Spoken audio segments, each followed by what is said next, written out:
holidays, I was out with the labourers and working, and got a wage packet on a Friday. So, yeah, it was always good to get that wage packet like the lads.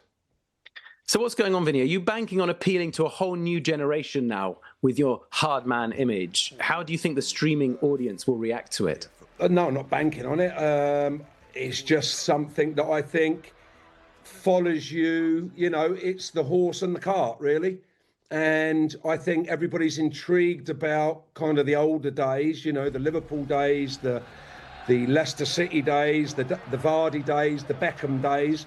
And somebody has thought that mine is a great story. I think they've done it very well. Obviously, there's so much. I mean, they've just tickled it really in an hour or so, because I think there's so much. But as you say, it just sort of creeps over into the acting, going to America and Hollywood. My life has been ridiculous, really, from start to finish. But I think I'm only halfway through. What is your advice for someone who wants to get into acting?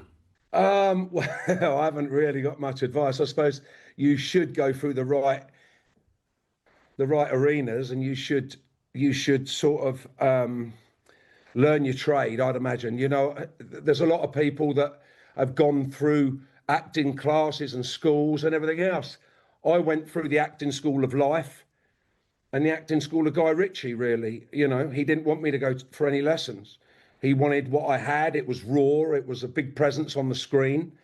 And here we are 30 years later, still doing it. It's just you and me listening. What's the worst business decision you've ever made? Made one or two. Bought a load of tickets for the World Cup that went severely wrong, and never saw any of that back. But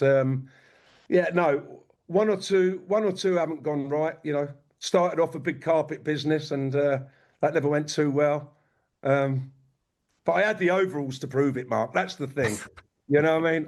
I had the overalls and the knee pads, but it's all good fun. Sometimes in life, Mark, we take 5 steps forward and 10 back. But it's the man who takes the next 5 forward is what's creditable, and what gets us through life. And now I get paid for people watching me, whereas back in the day, it was sport, and I wore my heart on my sleeve. And I think a lot of my trouble was I wore my heart on my sleeve too much, and I was too honest. I think that's the truth of it all. Vinnie Jones, thank you very much. Thanks, Mark. It's been very emotional.